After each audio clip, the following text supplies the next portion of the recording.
Un truc qui me semble indispensable, c'est cette fameuse réunion. Il y en a plein qui ne la font pas, faites-la. Prenez 1 heure pour parler de tous les événements qui vont arriver.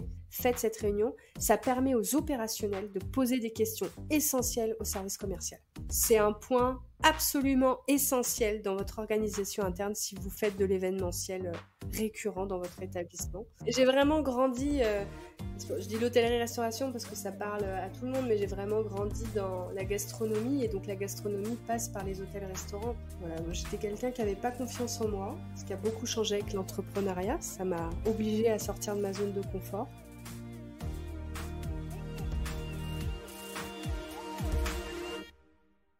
Mes chers insiders, bienvenue sur le podcast qui parle d'excellence de service. Plusieurs fois par mois, je reçois un invité passionnant pour échanger sur son parcours et sa vision. Nous parlons hôtellerie-restauration bien sûr, mais pas que. Nous abordons ensemble tous mes autres sujets de prédilection. Business, carrière et entrepreneuriat, management et leadership, développement personnel et durable. Vous avez des questions ou des recommandations d'invités ? Partagez-les-moi sur LinkedIn ou mes autres réseaux et partons ensemble à la rencontre de personnes inspirantes. Je suis Maxime Blot, artisan hôtelier, et vous êtes sur Hospitality Insiders. Avant de commencer cet épisode, je dois vous informer d'une terrible erreur. À un moment, nous parlons de CMS. C'est de CRM dont nous voulons en réalité discuter. CRM comme Customer Relationship Management. C'est l'outil qu'utilise l'hôtelier pour centraliser les données de ses clients et capitaliser dessus pour transformer l'expérience qu'il leur propose. Voilà, la vérité est rétablie et je laisse place à l'entretien. D'un parcours hôtelier commercial et événementiel à la création d'un outil de gestion d'événements, mon invité est également hôte d'un podcast dédié à son sujet. Je suis ravi de l'accueillir sur Hospitality Insiders. Bonjour Clémence Ferraud. Bonjour Maxime. Clémence, comment vas-tu ? Très bien, écoute, c'est la rentrée, tout le monde revient. J'aime bien moi quand ça bouge dans la boîte mail, au téléphone, donc je suis contente. J'imagine. Question technique et acronyme dans le vif du sujet, c'est quoi un VMS ? Ah, alors un VMS, pour ceux qui sont hôteliers, ça va être la même chose qu'un PMS, mais pour l'événementiel. Donc le Venue Management System va permettre de gérer les venues, donc toute la partie espace pour des groupes et des privatisations. Génial. On comprend donc que tu es dans l'événementiel. J'aimerais te laisser un petit peu la parole pour te présenter et nous parler de ton parcours et de ta situation actuelle. Avec plaisir. Alors moi, je suis un pur produit de l'hôtellerie-restauration, dans le sens où j'y suis même, on peut même dire presque née. Je suis pas née dans un établissement, mais j'ai des parents qui sont bien infiltrés dans le secteur, surtout dans la gastronomie. Ouais. Donc, c'est tout naturellement que je suis allée faire un lycée hôtelier, où je me suis vite rendu compte que toute cette partie gastronomie, je l'adorais, mais j'étais pas du tout faite pour être opérationnelle. J'avais pas c'était pas ma vocation à moi. Par contre, j'aimais être dans ce bain, dans ce show. Moi, j'avais vraiment l'impression de faire partie d'un spectacle, et j'aimais être au milieu de tout ça. Et la révélation a été pour moi quand je me suis retrouvée être apprentie à la direction de la restauration de l'Intercontinental Paris-le-Grand, sur la place de l'Opéra.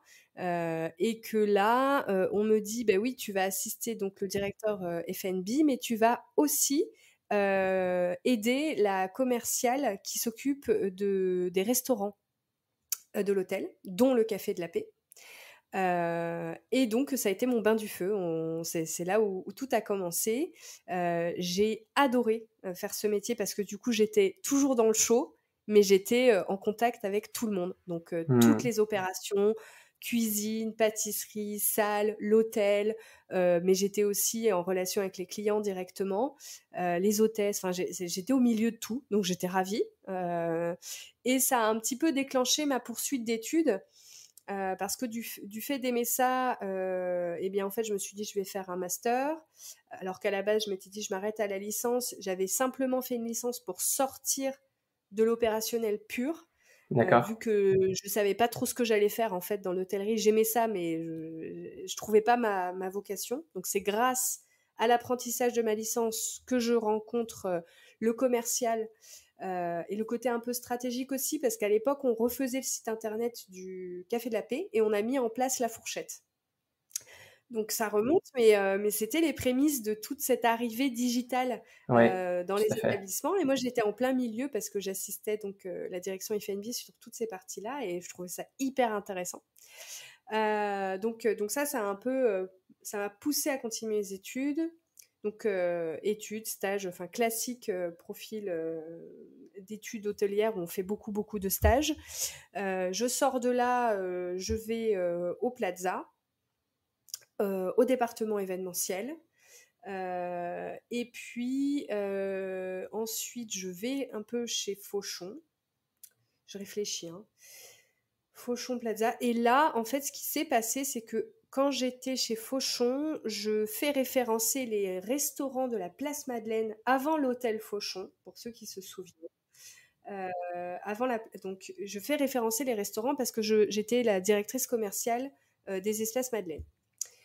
Et on n'avait pas de particulier, il fallait remplir l'été, mais sans budget, parce que l'hôtel arrivait. Donc on mettait plus de budget sur les restaurants, mais il fallait maximiser malgré tout l'existant.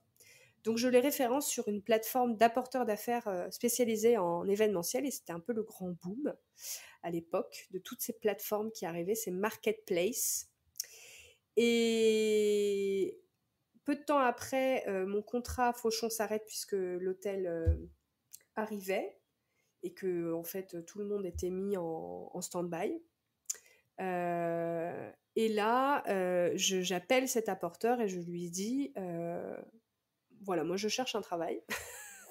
Je sais que vous démarchez la terre entière. Si vous entendez un établissement qui cherche une commerciale ou une directrice commerciale événementielle, je suis là. Et c'est là où ils m'ont dit ben, nous, en fait, ça nous intéresse parce qu'on est en train de se développer et on ne vient pas du secteur. D'accord. Cet apporteur s'appelle Privatiseur. Il est très connu de certains. Oui, en effet.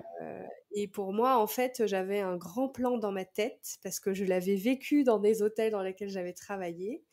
Je me disais, je vais aller passer du temps en start-up et je vais revenir plus forte dans l'hôtellerie parce que j'aurai toute cette brique digitale à mon arc que je n'ai pas du tout aujourd'hui, mais pour accéder, pour grappiller à la direction marketing, parce que c'est la suite logique, hein, généralement on fait du commercial événementiel, sales, et puis après on monte au marketing. Et je m'étais dit, bah, pour arriver au sales and marketing, il va falloir que je sorte un peu mon épingle du jeu, et c'était pour moi la solution, d'aller passer du temps start-up. C'est ce que j'ai fait pendant plus de 2 ans plus ou moins. Et en fait, j'ai vu tellement de choses se passer chez Privatiseur sur le marché qu'il y a plein de choses qui se sont remis. Tu parles souvent, toi, de pièces du puzzle. Bah, c'était pareil pour moi. Il y a eu un espèce de des briques qui sont toutes mises ensemble. Je disais tout à l'heure que j'avais été très impliquée dans l'installation de la fourchette sur le Café de la Paix. J'ai aussi été très impliquée sur l'utilisation de Delphi, qui est un VMS hôtelier de Qui est les un peu, dinosaures, ouais, qui est quand même une les très grosse vieux. référence dans les VMS d'ailleurs. Ouais. J'étais la référente pour le Plaza Athénée. Je faisais des meetings monde, c'est moi qui formais un peu tout le monde à l'utilisation, qui devait processer.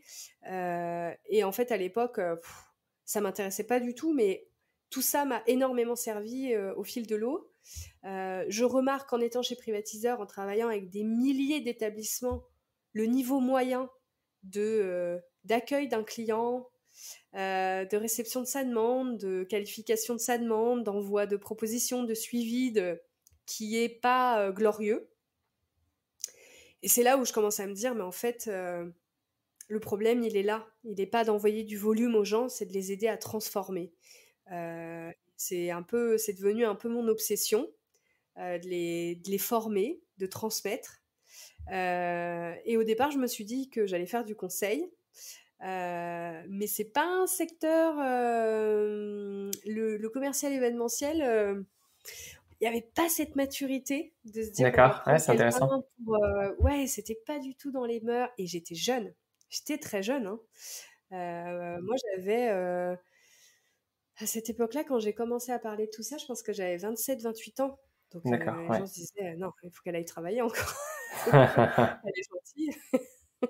Va faire un peu, elle va rouler un peu sa bosse. Mais en vrai, je travaillais depuis que j'avais 16 ans. Donc j'en ai vu des choses. Bref, mon conjoint, qui lui est ingénieur centralien et avait monté une boîte en parallèle dans la tech aussi, une start-up, me dit mais peut-être que en fait c'est bien de les conseiller, mais une fois que tu les lâches, comment est-ce qu'ils font pour garder le cap? Il me dit est-ce que il n'y a pas un manque aussi d'outils, de structures? Et je lui dis oui, c'est vrai que les logiciels aujourd'hui, soit tu es un très gros comme le Plaza Athénée et tu peux te permettre une dépense sur un Delphi, soit tu es un petit, tu peux pas. Ou Et là, c'est alors, la bonne feuille Excel ou la méthode c'est ça. papier.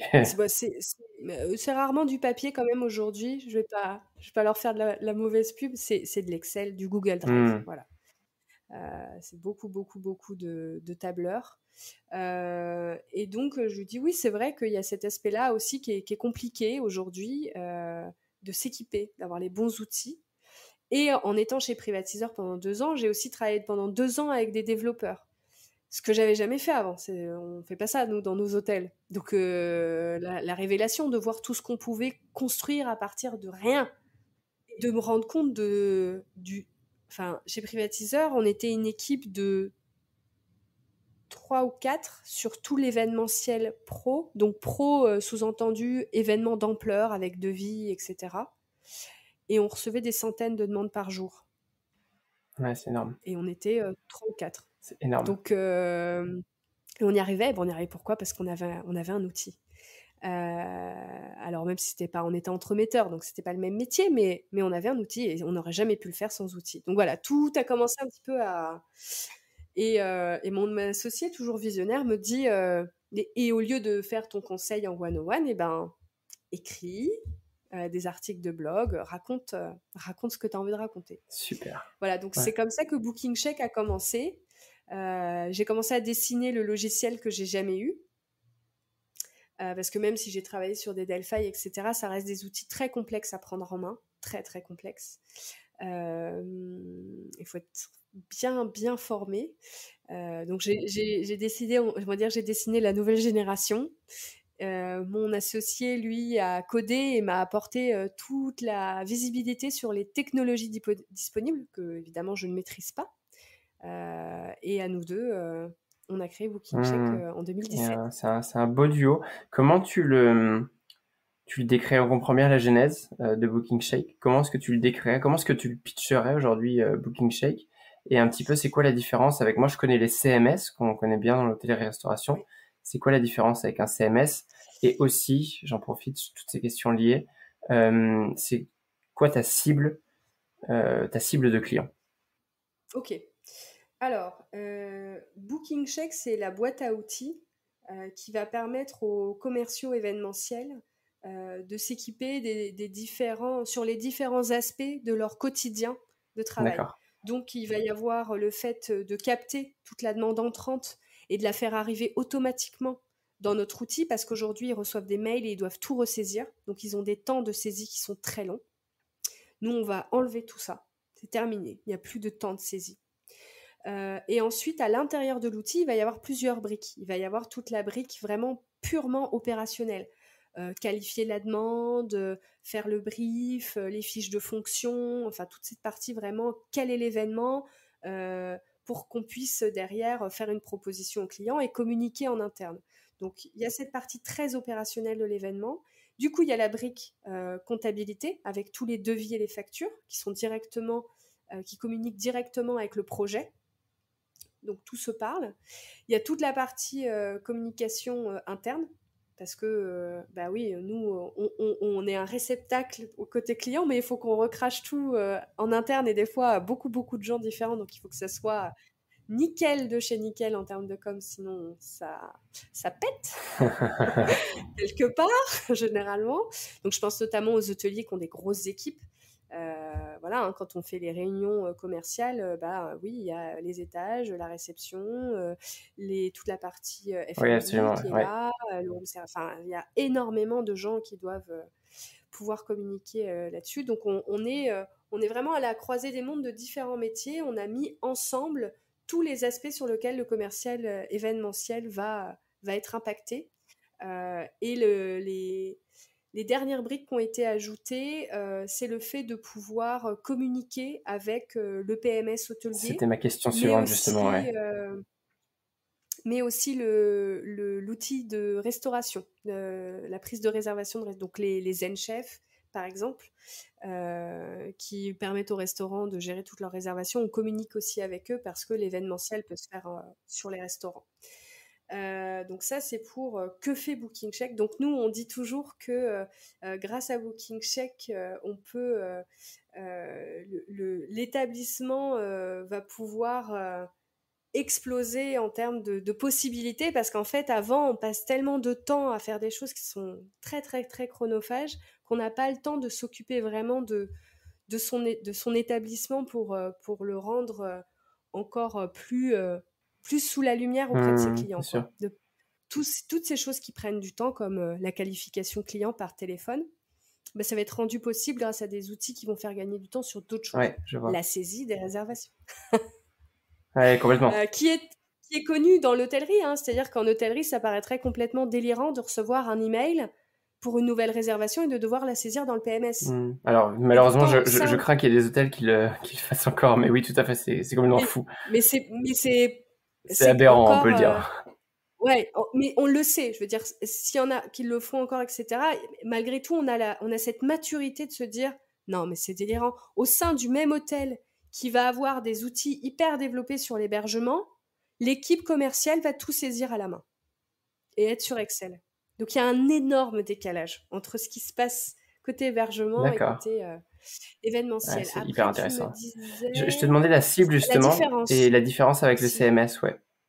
Alors, c'est complémentaire en fait, parce que nous, on va collecter de la donnée liée à l'événement et on va pas forcément collecter de la donnée plus largement sur l'individuel. Quand le CMS va le faire de façon très poussée. Donc, je dirais qu'un CMS pourrait alimenter un booking check. Parce qu'il pourrait venir dire bon, Raphaël, truc, est venu en particulier plusieurs fois pour ci, pour ça, pour ça, pour truc. Et cette fois-ci, il vient en tant qu'organisateur d'un événement. Voilà, on est complémentaires. Et mes clients, alors, on travaille avec le monde de l'hôtellerie-restauration. Donc ça peut être un hôtelier qui a des bars, des restaurants, etc. Parce qu'en fait, avec nous, on est très adapté aussi bien à l'activité de salle que de bar que de restaurant. Mais on peut travailler avec un bar-restaurant pur, qui n'est pas hôtelier. On travaille aussi avec des lieux événementiels qui n'accueillent que de l'événementiel, qui se développent énormément ces 10 dernières années. Il y en a de plus en plus. Qui travaillent beaucoup avec les hôtels aussi, ceux notamment qui ont une petite salle ou pas, vont travailler avec les lieux événementiels purs parce qu'ils vont s'envoyer les clients.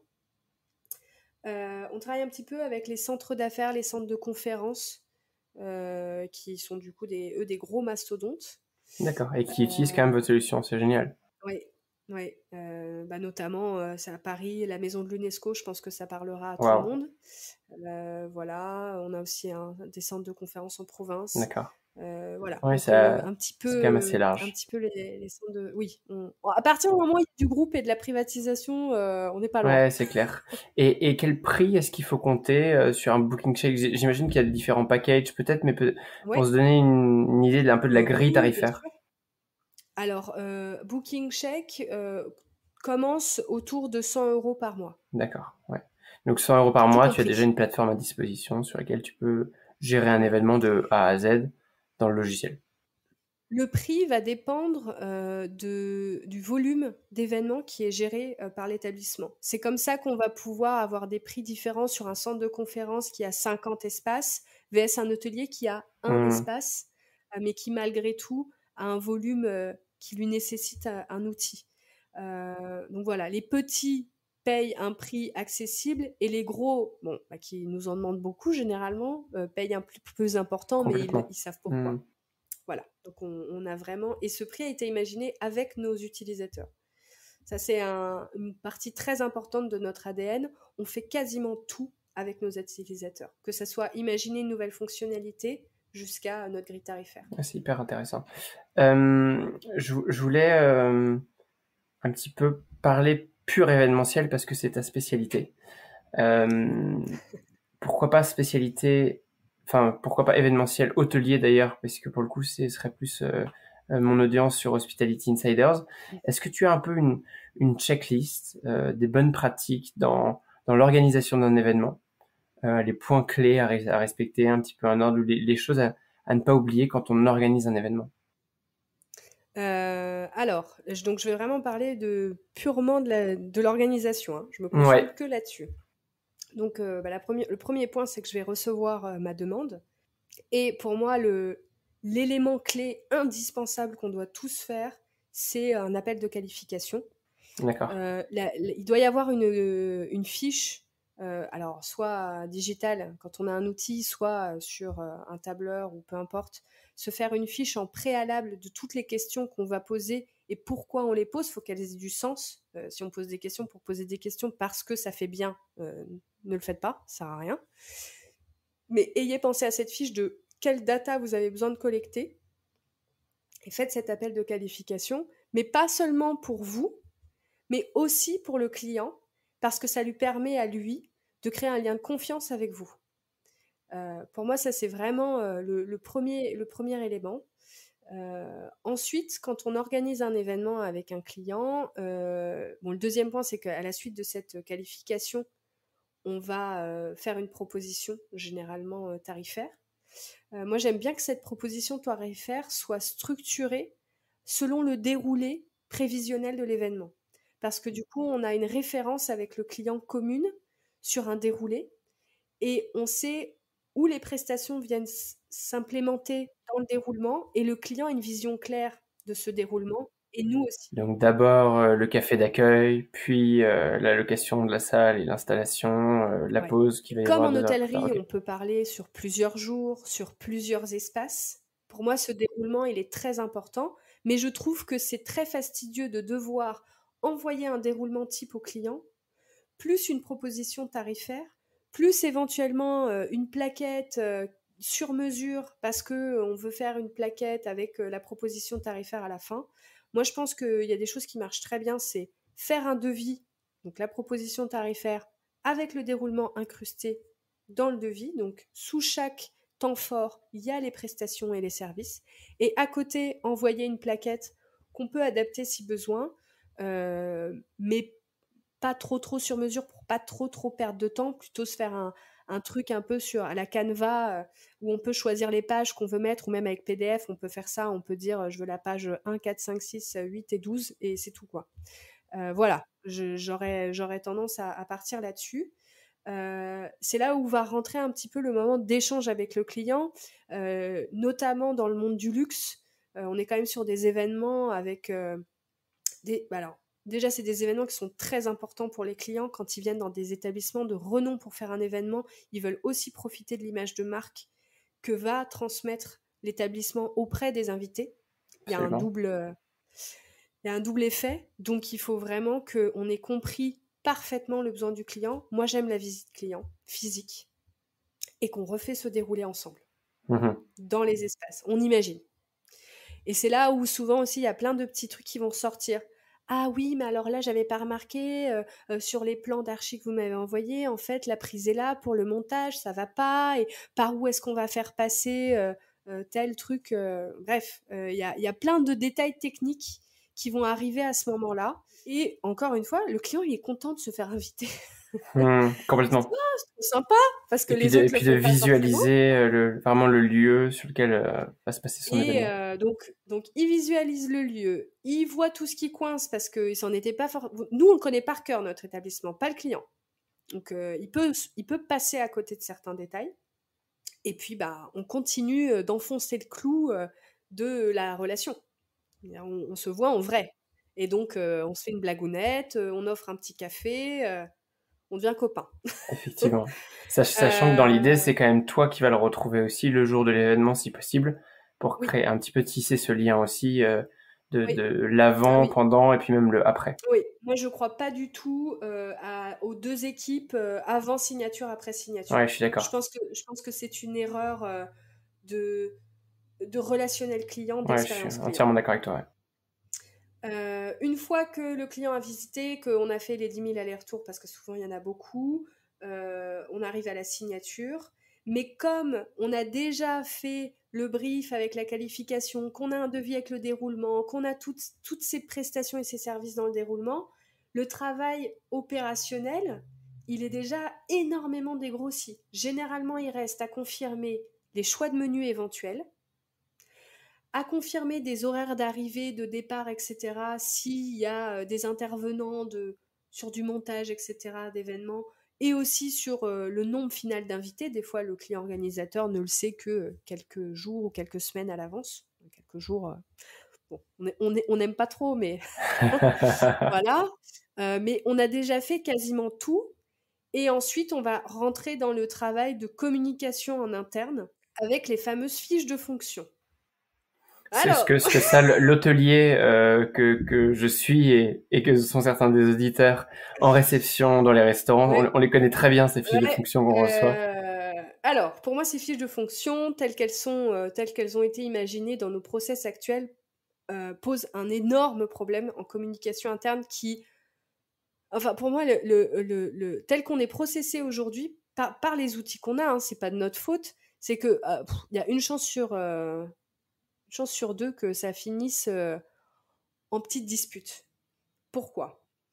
Parce que on parlait de ces échanges de finalisation, de choix de menu, et puis alors évidemment dans les participants, au dernier moment, on en apprend qu'il y en a un qui est allergique au gluten, enfin bref, voilà, toutes ces petites histoires.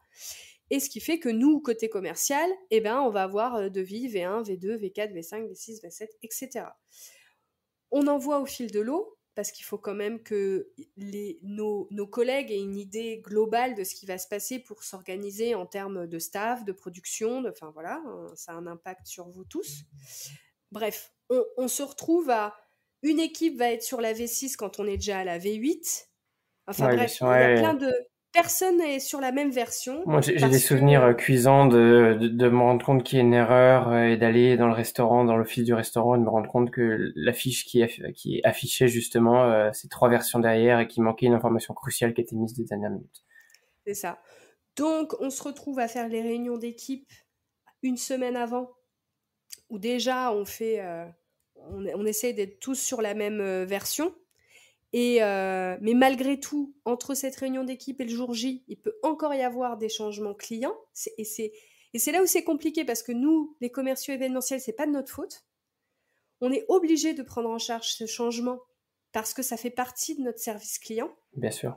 Et on se fait un peu, comment dire, tout le monde nous boude un peu parce qu'on est un peu les messagers de la mauvaise nouvelle. Complètement. Coucou les chefs. En fait, il n'y a pas 15 volailles, il y en a 25. Ah bah oui, mais j'ai pas les commandes. Et nanana. Donc, bref, c'est toute une Classique. histoire. Donc ça, c'est vraiment un point très très noir dans l'organisation. Je dirais qu'il n'y a pas de, j'ai pas de solution à part la méthodologie. J'ai pas de, enfin, pour ceux qui veulent pas changer leur process, j'ai pas d'autre solution à apporter que la méthodologie. Nous, chez Booking Check, on a fait une fiche de fonction qui est en ligne, donc elle est toujours à jour. C'est un lien, il n'y a pas de V1, V2, V4, V5, il y a une version qui est toujours synchronisée avec notre outil. Donc on ne peut pas se tromper, quand on clique sur le lien, c'est à jour. Ça, c'est génial. Enfin, c'est simple, Mais mais efficace. voilà, c'est juste que sur les outils qu'on a, enfin les plus étendus aujourd'hui ne permettent pas ça, et les Excel ne permet pas ça. Donc voilà, on est coincé. Un truc qui me semble indispensable, c'est cette fameuse réunion. Il y en a plein qui ne la font pas, faites-la.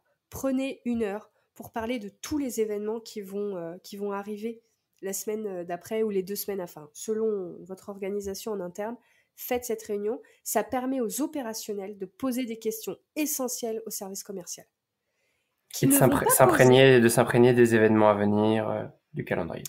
qu'ils ne vont pas poser, parce que dans le fleu de l'action, ils vont pas avoir ce temps de pause pour discuter. Donc parfois, c'est pas pareil, c'est pas de la mauvaise volonté, c'est juste que ils sont pris dans le flux opérationnel. Donc ils n'ont pas le temps de se poser en disant ce serait quand même bien qu'on les appelle pour poser cette question. Sauf si c'est vraiment un truc grave, ils vont peut-être passer à côté du petit détail qui peut faire la différence auprès du client. Et c'est vrai aussi que le commercial raconte l'événement. Parfois aussi, ça permet de remettre en lumière certains détails on est passé vite dessus, on n'a pas fait gaffe à quelque chose en tant qu'OP. Et du coup, le commercial, quand il le raconte, on se dit ah, c'est pour faire ça. Voilà. Donc cette réunion pour moi, c'est comme la qualification. C'est un point absolument essentiel dans votre organisation interne si vous faites de l'événementiel récurrent dans votre établissement. Et c'est bien aussi lors de ce point de débriefer de l'avant. Et là, c'est bien que le commercial dise tout ce qui s'est bien passé et tout ce qui peut être amélioré. C'est le moment aussi de faire un petit bilan sur l'avant, qu'on ne fait pas toujours. Moi, je ne l'ai pas toujours fait non plus. C'était pas des choses, on n'avait pas les réflexes. Et pour ça, c'est bien aussi que le commercial aille chercher de la data client après événement. Ça, c'est un gros point noir aussi. Dans les services événementiels, on ne sait pas trop toujours comment s'organiser pour faire ça. Moi, je trouve que le questionnaire, c'est très bien. Aujourd'hui, il y a des super outils de questionnaire. Il y en a tellement, je ne sais même pas par où commencer, mais disons un Typeform, Oui, le plus complètement. connu, Ouais. ou un Google Form. C'est vrai que c'est tout simple, mais on pense pas suffisamment à ça, ouais. Et le client, et même un petit coup de fil au client. Alors parfois, on n'a pas le temps, et quand on n'a pas le temps, le petit questionnaire, c'est bien, c'est déjà ça. Voilà. Oui, Je et puis dirais. ça peut facilement s'automatiser en plus, un petit email 2-3 jours après l'événement. Ou l'automatisme, si vous voulez. Ouais. Typiquement, c'est encore une fois simple mais efficace, hein, c'était très Voilà. très bien pensé. Ah, Mais, génial. euh, mais voilà, je dirais que c'est la réception est essentielle, la relation client est essentielle dans le suivi du dossier, la fiche de fonction et la réunion, et l'après-événement pour voir où est-ce qu'on est bon, où est-ce qu'on est moins. Débriefer sur l'événement et tirer les leçons aussi pour pouvoir capitaliser dessus pour les prochains Ouais. événements avec ce client ou d'autres de toute Et façon. c'est là aussi où le commercial, il va savoir, je sais pas moi, si les équipes en salle disent oh là là, on a fait un buffet avec des hamburgers, c'était un bazar, il faut plus jamais vendre ça. On le sait, nous. Et ok, alors chef, on refait l'offre, qu'est-ce qu'on fait? Et on vend plus ça parce que ça met tout le monde en péril. Voilà, et on a besoin de ce temps Complètement, de génial. réunion. Je te propose qu'on prenne notre respiration un petit instant. Et toi aussi, je l'ai dit en introduction, mais on n'en a pas encore parlé, donc tu es hôte, on peut même dire, je sais pas si on peut dire hôtesse d'un podcast également, qui parle d'événementiel. Donc tu as la même problématique que moi, qui est le commentaire des auditeurs, notamment sur Apple Podcast. Donc j'aimerais qu'on incite nos auditeurs actuels, s'ils sont sur Apple Podcast, à laisser une note et un commentaire. Et on va leur demander de mettre un commentaire spécial. On va leur donner un mot-clé. Quel mot-clé est-ce que tu voudrais que ce soit qu'ils intègrent dans le commentaire sur Apple Podcast? Et peut-être que si ils mettent ce commentaire, ils gagnent quelque chose avec Booking Shake. Booking check, c'est un bon mot-clé, on saura. Donc booking comme une réservation et chèque comme le shaker du barman. Voilà, je vous reconnaîtrai. Et on leur fait gagner un appel de découverte avec l'équipe Clémence Booking Shake. Avec moi Pour, même, tu peux leur dire. Je avec peux leur toi-même. faire cette promesse. Génial. Trop trop bien. Bon, magnifique.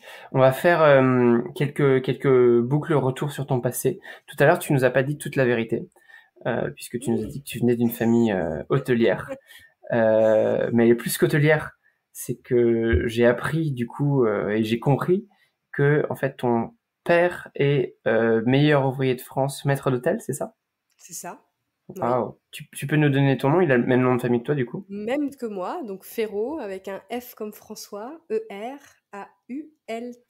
Mhm. Et son prénom, c'est? Denis. Voilà, Denis Bon, il y en a Ferraud qui peut-être qui est le connaîtront, peut-être, absolument, il y en a. Je pense qu'ils le les connaîtront auditeurs. particulièrement de cette génération et qui est aujourd'hui proviseur du lycée hôtelier, c'est ça? Du lycée hôtelier de Nice, oui, De Nice, tout ouais, à fait. absolument. Oui. Génial. Donc, on comprend d'autant plus le plongeon dans l'hôtellerie-restauration que tu as fait. C'est même pas un plongeon, tu as été baigné dedans. Oui, moi, Euh, j'ai vraiment grandi, je dis l'hôtellerie-restauration parce que ça parle à tout le monde, mais j'ai vraiment grandi dans la gastronomie et donc la gastronomie passe par les hôtels-restaurants parce que enfant, j'étais vraiment euh, exposée à visiter. On allait visiter en vacances, on allait visiter un hôtel. ouais, génial. J'aurais adoré avoir cette enfance-là. Et alors, si tu pouvais... alors, il y a peut-être une autre question avant de repartir dans ce passé-là qui me taraude un petit peu. Tu parlais tout à l'heure de ton compagnon. Ceux qui ont bien suivi ont compris que ton compagnon était aujourd'hui ton associé. Oui, je l'ai Moi, pas dit, oui. ouais, moi, Oui. je me demandais, euh, d'un point de vue entrepreneurial, créer une entreprise en couple, quel challenge est-ce que ça représente? C'est de la communication pure pour moi. C'est le challenge.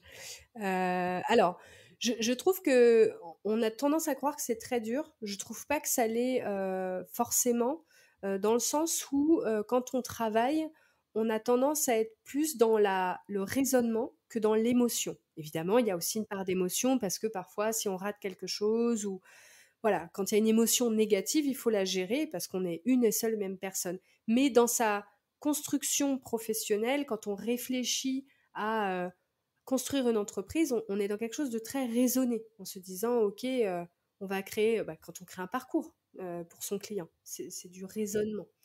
Et donc, du fait que ça soit du raisonnement, finalement, on est beaucoup moins dans des tensions qu'il peut y avoir, par exemple, quand on élève un enfant, où il y a beaucoup d'émotions. Très bon Euh, comparatif qui sent le non, mais vécu. c'est vrai parce que nous on vit les deux et vraiment quasiment avec la même, le même départ, la même date de départ. Donc, on trouve ça beaucoup plus simple de se parler avec du raisonnement sur l'entreprise que de se parler avec de l'émotion sur un enfant. On communique énormément et on communique aussi dans le calme. On a pour règle d'or de ne jamais régler un problème dans l'émotion. Parce que sinon, forcément, les paroles peuvent aller beaucoup plus loin que la pensée, parce qu'on est dans l'émotion, et on va rien régler du tout, à part se disputer. Enfin, on va faire pire. Donc la règle d'or, c'est de dire, tant qu'on n'est pas dans une position qui est calme, même si on n'est pas d'accord, hein, mais tant qu'on n'est pas dans un positionnement où on est calme et on est capable de communiquer sereinement, il n'y a pas de communication autorisée. Donc ça nous oblige un peu à reprendre notre souffle, à nous calmer, et ensuite on va se parler. Et on peut aussi, la conclusion de quelque chose, ça peut être aussi de dire, ben, on est d'accord que l'on n'est pas d'accord. Je suis une grande perfectionniste, mon conjoint ne l'est pas du tout. Et donc lui va me dire, je trouve que passer du temps sur ça, c'est une perte de temps. C'est de l'extra perfectionnisme. Je veux dire, bah oui, mais moi ça me convient. C'est des très très bons conseils que tu On donnes n'est là. pas d'accord. Mais sur la gestion de conflit, d'ailleurs, ça s'applique très bien. Voilà, pas prendre de Oui. décision et pas régler un problème quand il n'y a pas un bon Comme on environnement de le calme. fait en management. Absolument. Ouais. On règle pas les choses sous le coup de la Non, colère ou ça sous le ne marche coup. pas. Non, il faut vraiment Effectivement, ouais. être Ouais. calme. Et c'est au moment où on est calme où on peut entendre que l'autre dise vraiment, je ne suis pas d'accord avec toi. Parce que quand on est déjà énervé, moi, personnellement, si je suis très énervée et qu'on me dit je trouve que ton idée est une mauvaise idée, je ne suis pas d'accord avec toi, Boum. on me casse. On me brise, je suis en mille morceaux. Oui, c'est très dur pour moi. Donc il Ouais, je faut que je sois comprends. calme et alors que quand je suis calme, il n'y a aucun problème. Je dis, ah oui, bah alors vas-y, que penses-tu? Raconte-moi. Donc, ouais, la communication, ça a vraiment été la clé de tout. Super, Euh, super bon conseil et bonne analyse. Mais enfin, je trouve ça génial de, voilà, de faire les parallèles, d'être capable de bien différencier aussi le travail du perso, même si les deux se mélangent complètement et c'est OK. oui, Et qu'en fait, voilà, tu l'as bien, je pense, synthétisé. Dans le pro, il y a du pro, il y a moins d'émotions, c'est plus facile parce que voilà, il y a moins les émotions qui se mélangent. Quand il commence à avoir les sentiments, les émotions, c'est tout de suite vite le bazar là-dedans. Il faut être capable de dire en fait, quand il y a de l'émotion, les décisions elles sont vite mauvaises. Donc on souffle, on prend de la hauteur et Mais comme on le fait avec un responsable au travail, ouais, ouais, on va complètement. pas dire, on va pas dire à un plus un, on va pas l'envoyer balader. C'est pas correct. Bah en Non. fait, on fait pareil avec son conjoint, quoi. Hmm, Ou oui, oui, oui, bah oui, dans le cas où on ne l'envoie pas balader. Et complètement. inversement, on lui demande de ne pas nous envoyer balader. Mais comme on est dans on a des habitudes, on a des plis de la vie privée, voilà, il faut casser un peu ça et se dire non, on va communiquer sereinement et avec respect. Voilà. Très clair. Si tu pouvais revenir en arrière, au début de ta carrière par exemple, ou plus tôt ou plus tard, à te décider, que ferais-tu différemment? Si tu ferais différemment quelque chose, bien sûr. Eh bien, je pense que je ferais rien différemment, mis à part peut-être parfois euh, de mieux me défendre. Voilà, moi j'étais quelqu'un qui n'avait pas confiance en moi, ce qui a beaucoup changé avec l'entrepreneuriat. Ça m'a obligée à sortir de ma zone de confort. Je trouve que dans l'hôtellerie, il y a encore, et moi il ne faut pas oublier que je viens de la gastronomie. Je sais qu'il y a des sujets qui sont arrivés sur la table. Voilà, c'est mis plus en lumière aujourd'hui que quand j'étais une jeune femme et que j'étais dans la tourmente. Il y a des abus. Et j'étais incapable de me défendre parce que je n'avais pas j'avais pas comment dire, j'avais pas cette personnalité de dire à quelqu'un, d'envoyer paître quelqu'un ou de dire tu vas trop loin ou tu me laisses tranquille ou de mettre mes limites. J'étais pas bonne du tout à ça. Et ça a failli me faire partir du secteur parce que D'accord, ouais. j'ai vraiment eu des mauvaises expériences avec certaines personnes. C'est pas forcément lié à un établissement. Moi, je dirais que c'est vraiment lié à chaque fois à une personnalité. Donc, c'est peut-être la seule chose que je ferais différemment d'être plus sûre du fait que j'ai le droit de me défendre. Voilà, on a le droit de dire non. C'est un secteur qui peut être violent, particulièrement Ouais. quand on est une femme dans un monde très, enfin, parfois très macho, notamment en gastronomie. En gastronomie, oui. Ouais, J'aime à croire que ça évolue. Pas assez vite toujours, mais ouais, je suis d'accord avec il y toi. a des choses qui changent et ça fait du bien de voir que ça change. Et moi, je suis très, très admirative des jeunes femmes qui sont dans ce secteur, dans la gastronomie, des jeunes femmes en cuisine aussi, ou ça les, en pâtisserie, enfin, je fais des généralités, hein, mais en pâtisserie, moi, j'ai par exemple, il m'est jamais rien arrivé. Quand on cuisine, ça a été très, très compliqué. Même la salle a pu être plus violente que la pâtisserie pour moi. Ouais, Mais quand je vois ces jeunes femmes qui parlent, qui n'ont pas peur d'aller voir la presse, qui sur place aussi, qui face à un chef de 50 ans ou qui peut avoir un peu de bagou, qui disent alors regarde-moi bien, mais non. Chapeau, parce que moi j'avais pas cette force. non mais t'as raison, ça, je suis d'accord avec toi, ça Mais évolue tout le complètement. reste, rien n'a changé. Bon, parfait, bah écoute, tant mieux, c'est que tu es satisfaite de ton parcours jusqu'ici. Une lecture, un livre que tu recommandes? Alors, ça n'a rien à voir avec le secteur, mais je parlais tout à l'heure de confiance en moi. On a beaucoup parlé d'entrepreneuriat aussi avec mon conjoint. Et alors, je vais essayer de me souvenir dans ma tête du nom en français.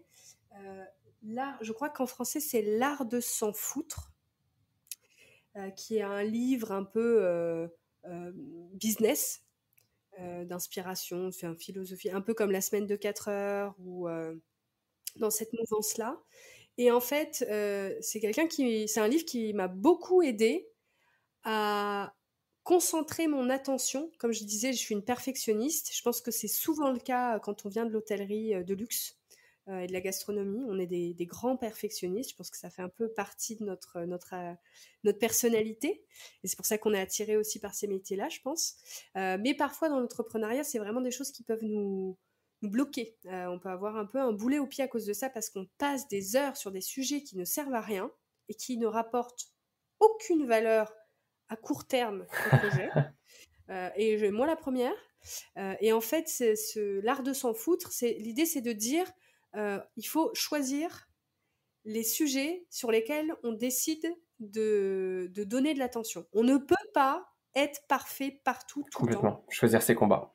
Voilà. Donc, on choisit 4 sujets sur lesquels on sait qu'on ne peut pas passer, on est obligé d'être perfectionniste là-dessus, on n'arrivera pas à passer à autre chose. Et tous les autres, eh ben, tant pis. Il faut se forcer. Et moi, ça m'a beaucoup, beaucoup aidé à évoluer sur Ouais, moi, ça. c'est aussi une de mes grandes leçons d'entrepreneuriat. C'est Ouais.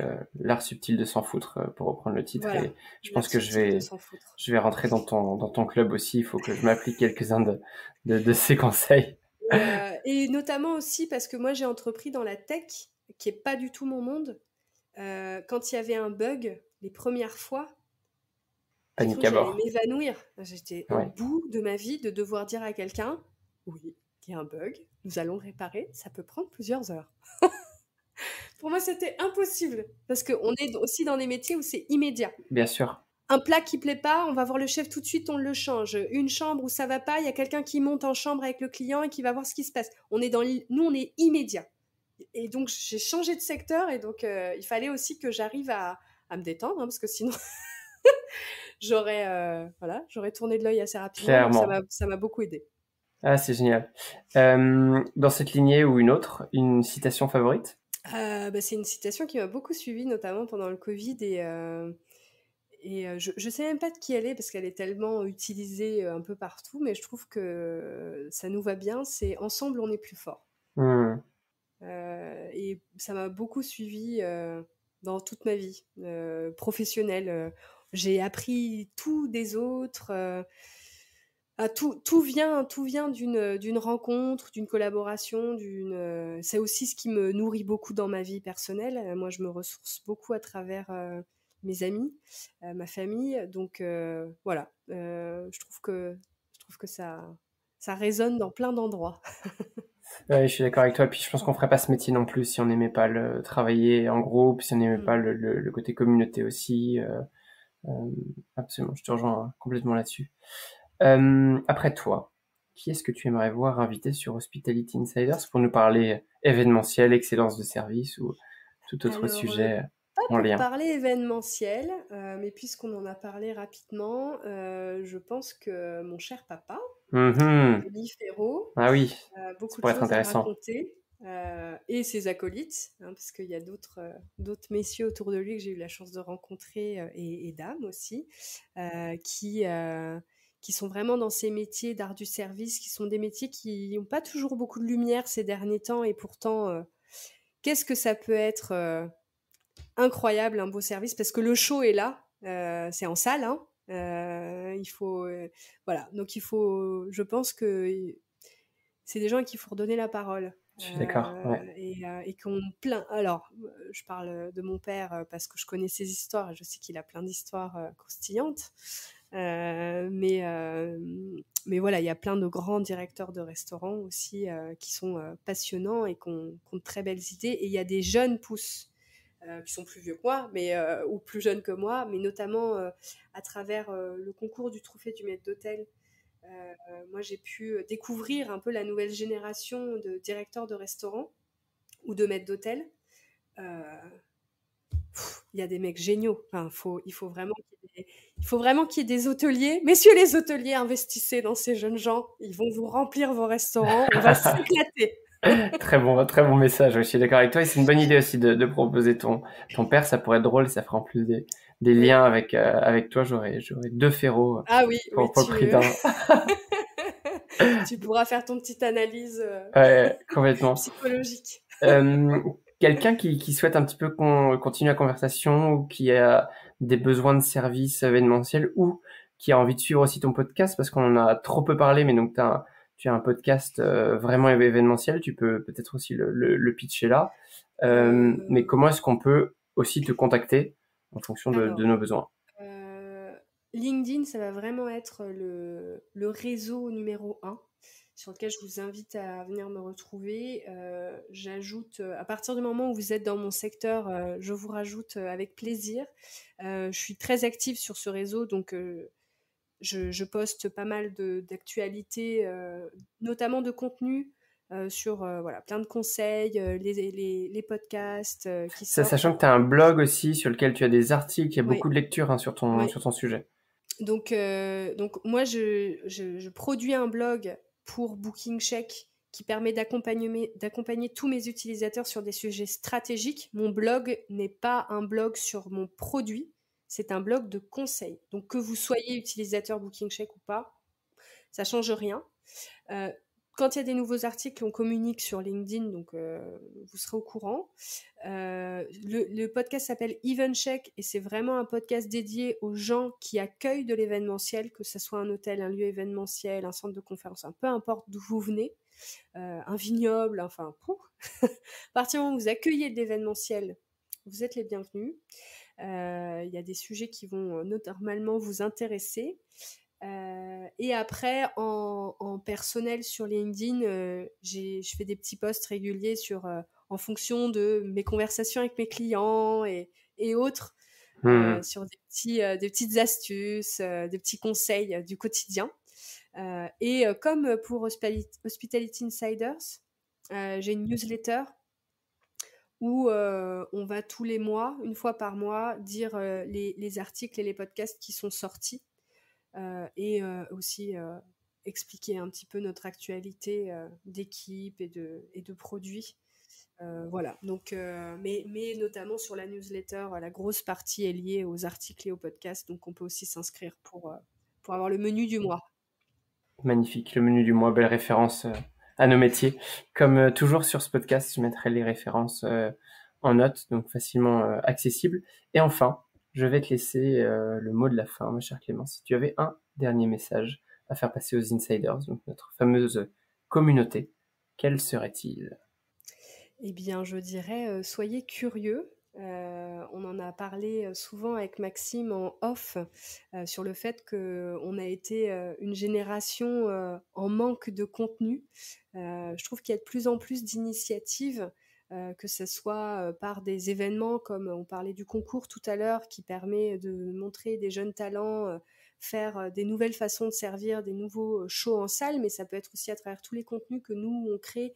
Et il n'y a pas que nous, même si on n'est pas encore assez, donc rejoignez-nous. On a tous plein de choses à apporter sur la table, donc soyons curieux et je pense qu'on en fera un secteur encore plus passionnant et puis des grands moments de plaisir, hein, parce que moi j'aime être une grande consommatrice d'hôtels et de restaurants.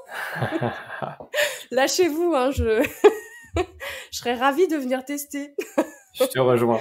Donc la curiosité, voilà, je dirais que c'est quelque chose, je pense, qui parfois peut manquer parce qu'on est dans des maisons qui ont de l'héritage et qu'il faut savoir emmener cet héritage vers les nouvelles tendances et c'est pas toujours évident. Donc je pense que la curiosité est le secret. Complètement. Clémence, merci beaucoup d'être venue faire un tour sur Hospitality Insiders. On te retrouve de l'autre côté sur LinkedIn, ton podcast, ton blog, Booking Check. Il y a beaucoup de moyens de te suivre. Donc, on te dit à très bientôt. À très bientôt, Maxime. Merci beaucoup pour cette invitation. Mes chers insiders, merci d'avoir écouté cet épisode jusqu'au bout. Si vous êtes encore là, c'est que vous avez certainement aimé le contenu. Si c'est le cas, n'hésitez pas à laisser 5 étoiles et un commentaire sur Apple Podcast. C'est mon TripAdvisor à moi. Depuis peu, vous pouvez également laisser une note sur Spotify. Et surtout, pour ne rien rater de mes actualités, abonnez-vous à la newsletter sur hospitalityinsiders.net. Je m'appelle Maxime Blo et je vous dis à bientôt.